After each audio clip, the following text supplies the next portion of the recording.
Hi, my name is Diane Arrieta. Today I'll be talking to you about industry, the environment, and its influence on my artwork.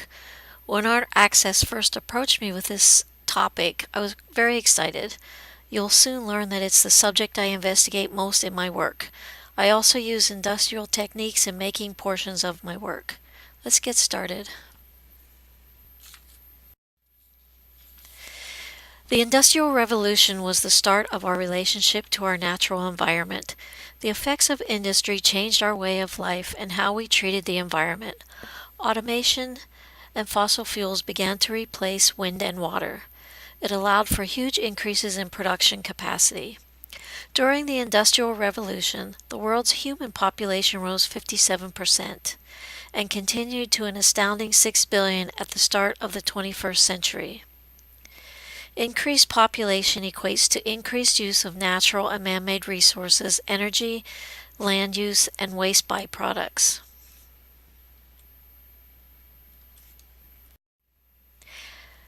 How nature functions and how we relate to nature is very complicated. Ecosystem services can be described as the things we take or benefit from nature. They are divided into categories as you can see on this diagram. Unfortunately, the last category gets the least attention in the scheme of things. Primary ecosystem services are fairly easy to understand. Those are things like wood, fuel, food, medicine, and even energy. Most people have a grasp on those. When we move ahead to the regulating services, these are passive and very complicated to understand. These are things like climate control and spread of disease. They are heavily reliant on a healthy ecosystem. The stability and predictability of a healthy ecosystem functioning is getting harder and harder to predict due to the constant onslaught of destruction and overuse. Ecosystems are comprised of several interlocking layers. When you remove one element from the top layer, such as a large predator or a wetland, the system rebounds and has to reorganize itself, but on the surface it appears like it's resilient, and this gives a very false sense of an endless resource.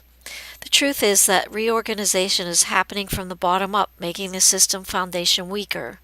Once it reaches what is called a carrying capacity, the system starts to collapse.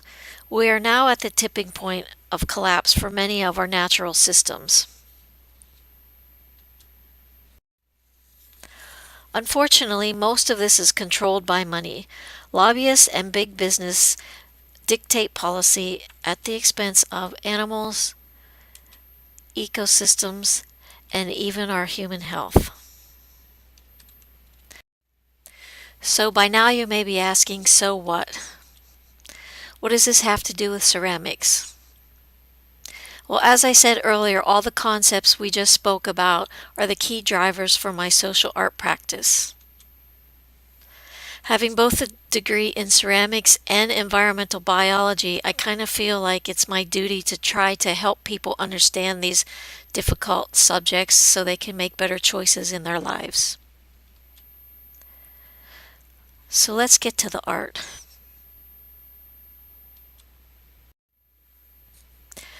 Mold making and mass production has played a vast role in industrial manufacturing since the beginning of time. As you can see here, ceramics plays an important role in manufacturing. It was industrialization that moved the pottery industry forward, reducing costs while allowing for mass production. Today, many artists apply these techniques to their own artwork in some form or another. Half of my practice involves mold making and slip casting. I use slip casting techniques so I can incorporate these creatures into larger installations. This is a piece about the endangered key deer. At one time there were 25 left on the entire planet.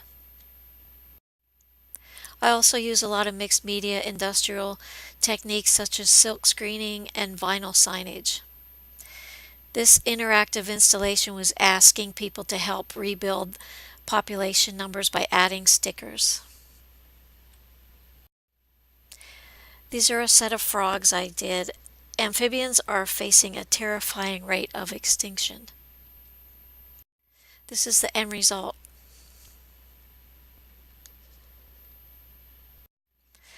I also talk about birds a lot in my work, and slipcasting is very handy and casting hundreds and hundreds of birds.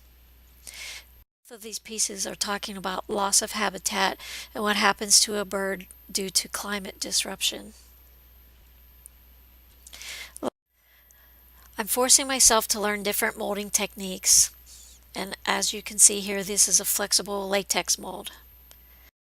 And the end result. Last but not least, I'd like to talk about my use of found objects. Contributing to waste by putting more unrecyclable items into the world is bad. During grad school, I had a professor say, "Why make something if someone already made it better?" Which at the time I thought was weird because we were in art class, we were supposed to be making things. But now that advice comes in handy, and you can see that I have no problems using found objects. And here's another example of found objects with these inner tubes and another piece about climate change. With that, I'll leave you with one last question. What are you doing to save the planet?